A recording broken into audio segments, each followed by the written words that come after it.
বিশ্বজিৎ বাবু, শেষ যে বৈঠক হলো বামেদের সঙ্গে, কতগুলো আসন নিয়ে ফাইনাল রফাসূত্র বের হলো যদি একটু বলেন।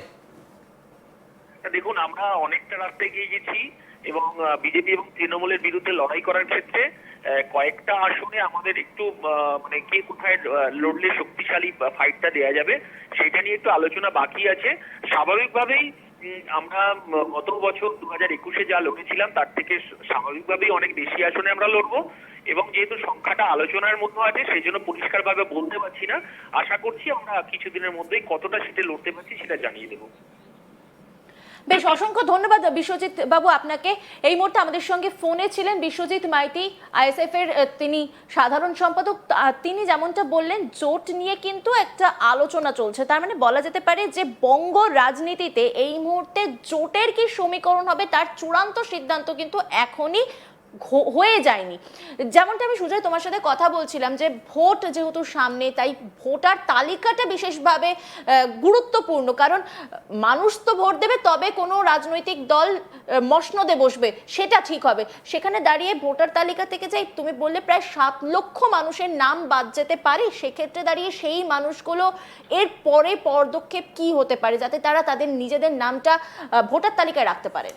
দেখো, সিও মনোজ আগরওয়াল তিনি একটা প্রেস ব্রিফিংয়ে স্পষ্ট বলেছেন, যাদের এই চূড়ান্ত ভোটার তালিকা যেটা 28 তারিখ প্রকাশিত হবে, যাদের নাম থাকবে না তাদের কিন্তু কোনো চিন্তার বিষয় থাকছে না।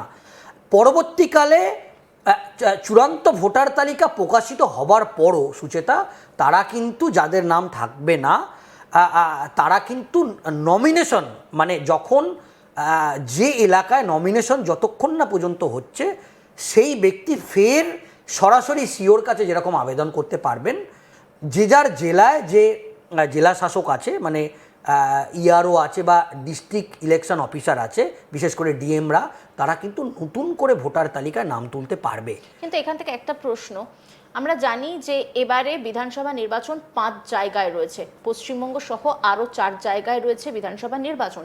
সেখানে দাঁড়িয়ে পশ্চিমবঙ্গে বলা হচ্ছে 2 থেকে 3 দফার মধ্যে নির্বাচন হবে। চূড়ান্ত ডেট এখনো ঘোষণা হয়নি, তবে সেটাও হতে কিন্তু খুব একটা বেশি দিন নেই। সেক্ষেত্রে দাঁড়িয়ে সময় তো হাতে নেই, এইটুকু সময়ের মধ্যে কি গোটা কাজটা করা সম্পন্ন করা পুরো মানে পসিবল হবে? তুমি অত্যন্ত গুরুত্বপূর্ণ একটা প্রশ্ন করেছো এবং এইটা নিয়ে কিন্তু এই মুহূর্তে বলা যেতে পারে তৃণমূল কংগ্রেস যেটা বারবার অভিযোগ করছে যে এত কম সময়ের মধ্যে কিভাবে সম্ভব। কিন্তু আমরা যেটা দেখলাম শেষের দিকে একটা মাইক্রো অবজারভারকে কাউকে বলা হলো আজকে তোমাকে সারাদিনের মধ্যে 5,000 লোকের শুনানি করতে হবে, কোনো মাইক্রো অবজারভারকে বলা হলো তোমাকে আজকে 3,000 লোকের শুনানি করতে হবে। একটা প্রচণ্ড কাজের পেশার। কিন্তু কেন্দ্রীয় নির্বাচন সনদ একদম রাজ্যের সিও মনোজ আগরওয়ালকে একবারে স্পষ্ট নির্দেশ দিয়েছিল যে নির্দিষ্ট সময়ের মধ্যে কিন্তু শুনানি পর্ব যাতে তারা শেষ করে। এবং শেষ মুহূর্তে আমরা যেটা দেখলাম, নির্বাচন দিল্লির পক্ষ থেকে 2টো ডেট ঘোষণা করা হলো। এক হচ্ছে নির্বাচিত যে সরকার, সেই সরকারের যে মেয়াদ, সেই মেয়াদের আগে একটা নির্বাচন করার একটা সাংবিধানিক প্রোটোকল আছে। সেই সাংবিধানিক প্রোটোকলটা যেরকমভাবে মানতে হবে, তার আগে নির্বাচন শেষ করতে হবে। ঠিক চূড়ান্ত ভোটার তালিকা 28 তারিখে, যেটা আনুষ্ঠানিকভাবে প্রকাশের কথা নির্বাচন কমিশন ইতিমধ্যেই জানিয়েছে, তার মধ্যে গোটা রাজ্যের শুনানি পর্ব বা কাজ শেষ হবে। তোমাকে বলি, স্পেশাল রোল অবজারভার সুব্রত গুপ্ত এই মুহূর্তে দফায় দফায় বৈঠক করছে। এবং তুমি নিশ্চয়ই জানো যে সুপ্রিম কোর্টের নির্দেশে যে মাইক্রো অবজারভার যারা ছিল তাদেরকে কিন্তু ইতিমধ্যেই নির্বাচন কমিশন তুলে নিলেও মাইক্রো অবজারভার যারা ছিল, বিশেষ করে কেন্দ্রীয় সরকারের কর্মচারীরা, তাদের কিন্তু এখনও ছুটি হয়নি।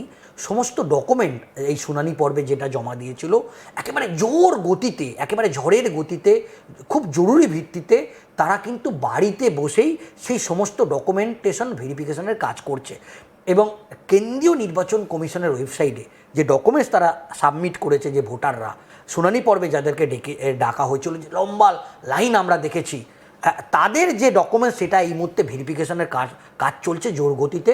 এবং স্পেশাল রোল অবজারভার সুব্রত গুপ্ত একেবারে সিও অফিস থেকে একেবারে কন্ট্রোল রুমে বসে প্রত্যেকটা জেলাতে তিনি তদারকি করছে এবং বলা যেতে পারে রাত্রির 12টা-1টা পর্যন্ত তিনি কাজ করছেন। শুধু সুব্রত গুপ্ত কাজ করছে না, সিও মনোজ আগরওয়াল সহ এ রাজ্যের নির্বাচন কমিশনের টিম একেবারে দিনরাত করে কাজ করছে, কারণ কেন্দ্রীয় নির্বাচন কমিশন একেবারে স্পষ্ট বলেছে যে 28 তারিখে এ রাজ্যের চূড়ান্ত ভোটার তালিকা প্রকাশ হবে।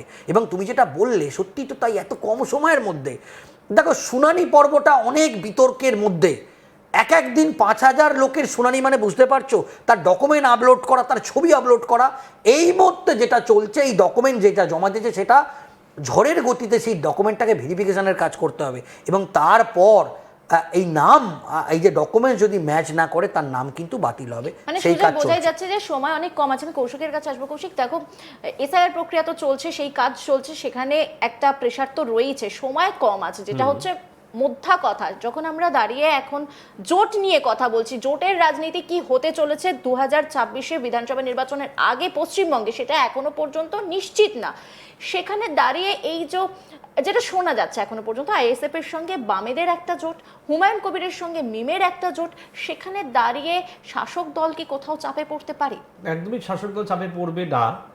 কিছু সংখ্যালঘু ভোট এদিক ওদিক হলেও হতে পারে, কিন্তু শাসক দলের চাপে না পড়ার অন্যতম জাদুমন্ত্র হচ্ছে সামাজিক প্রকল্পগুলো থেকে দেওয়া ভাতা। এই ভাতাই কিন্তু শাসক দলকে বেশ কিছুটা মাইলেজ দেবে বলে আমার মনে হয়। এবং তুমি জানো রাজ্য বাজেটে ঘোষণা করা হলো 15ই আগস্ট 2026 সালের 15 আগস্ট থেকে দেওয়া হবে যুবক সাথীর টাকা। মুখ্যমন্ত্রী তড়িঘড়ি নবান্নের সাংবাদিক বৈঠক করে জানিয়ে দিলেন যে না, অত দেরি আমরা করব না, নির্বাচনের আগে আমরা 1 এপ্রিল থেকে এই টাকা, এবং আজকে রবিবার, আজকে গোটা 294টি বিধানসভাতে ক্যাম্প হচ্ছে। এই ক্যাম্পের মাধ্যমে যুবসাথী মহিলারাও এই টাকা অ্যাপ্লাই করতে পারবেন, আবেদন করতে পারবেন, অনলাইনে ফর্ম দেওয়া হচ্ছে। এবং দেখো জন্ম থেকে মৃত্যু পর্যন্ত 94টি যে সামাজিক প্রকল্প রয়েছে তৃণমূল কংগ্রেসের, সেই 94টি সামাজিক প্রকল্পকে হাতিয়ার করে আসন্ন বিধানসভা নির্বাচনে মমতা বন্দ্যোপাধ্যায় একক সংখ্যাগরিষ্ঠতা নিয়ে আসবেন বলে মনে করা হচ্ছে। কেন? তার মূল কারণ হচ্ছে মমতা বন্দ্যোপাধ্যায়কে সবাই অফার করছে তার সঙ্গে জোট করার, যেমন কংগ্রেসও মনে মনে চাইছে যদি জোট হয় ভালো হয়, কিন্তু মমতা বন্দ্যোপাধ্যায় তিনি একক শক্তিতে 294টি আসনে তিনিই প্রার্থী, এই মর্মে প্রতিবার ভোটের সময় তিনি ঘোষণা করেন। এবারও ঠিক সে কথাই বলবেন। মমতা বন্দ্যোপাধ্যায়ের যে একটা তার যে ক্যারিশমা, তার যে ক্যাপাসিটি, এবং তার সবথেকে বড় কথা তার দীর্ঘদিনের রাজনৈতিক যে রণকৌশল, সেটাকে হাতিয়ার করেই কিন্তু এই নির্বাচনের বৈতরণী পার করবেন। সেখানে ISF, BJP, Congress, CPM, MIM, JUP যদি জোটবদ্ধ হয়, আমার কিন্তু মনে হয় তাতেও খুব একটা ছাপ ফেলতে পারবে না। কারণ মনে রাখতে হবে মানুষের কাছে কিন্তু হাতে টাকা, যেটা কল্যাণমূলক অর্থনীতির প্রথম শর্ত ছিল মানুষের হাতে টাকা পৌঁছে দেওয়া, সেই টাকা কিন্তু এই সরকার একটা মডেল তৈরি করেছে গোটা দেশের মধ্যে, যা দেখে অন্যান্য রাজ্য